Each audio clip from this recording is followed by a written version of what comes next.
How do you stay balanced using social media for your business and posting every day, and not get burned out with it? This is a question that one of my clients asked me, and it was such a good question that I want to answer it for you too. I have some bullet points that I wrote down just because I want to stay on track here. So if you see me looking down, that's why. So first of all, the first thing is I always start with my business and life alignment, structure, plan, however you want to say that. So I'm always thinking about, like, what do I want my life to look like? What do I want my life to feel like?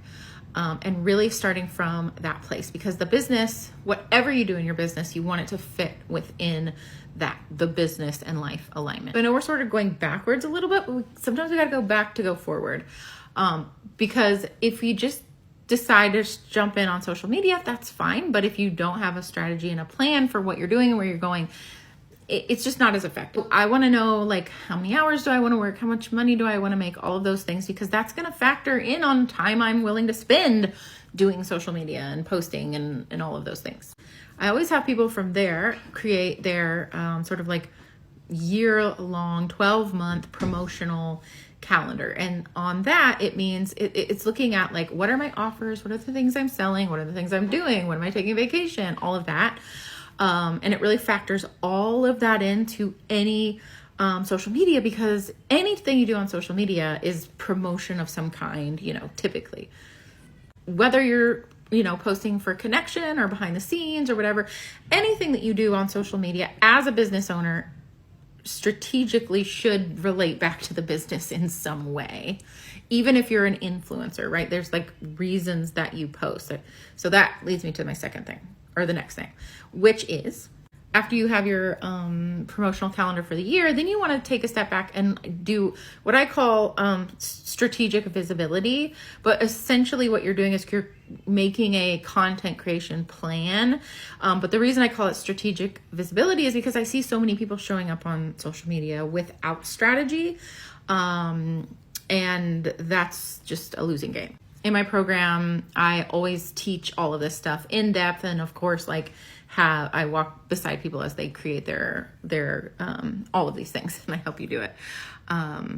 Because there's a lot to it, and there's a lot of steps involved. But once you do this work, that is what makes posting on social media so much easier. Because essentially it is getting rid of the question. Once you really have a strategy and your content plan mapped out, you really have, it takes away the question, what do I post? And there's so much mental labor in what do I post today? Okay, and then that leads me to part of the content creation plan. First of all, you want it to flow in a way that works with how you work creatively. So you can create that in there. But I often repurpose content. So I try to make my content as timeless as possible, meaning, for the most part, I don't say like the date that I'm doing it or, whatever it is. Anything that might make it look dated, I try to kind of keep that out so that I can repurpose old content anytime that I want to repurpose it. If I'm having a moment of time where I'm not feeling as creative or as inspired, I can go back, 3 months ago and post something from 3 months ago and still have content. So in the content creation plan that I teach, it's really about posting really powerful content, at least one time a day.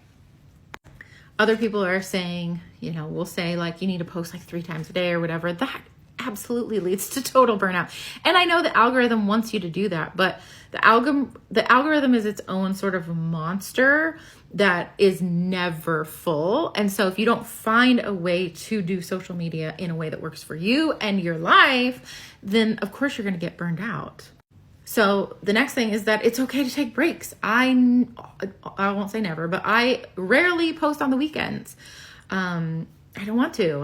I want to be kind of in the moment. So if I'm doing something really fun and I want to share that experience in my stories or something like that on Instagram, then I do that. But if I don't want to, then I don't do it.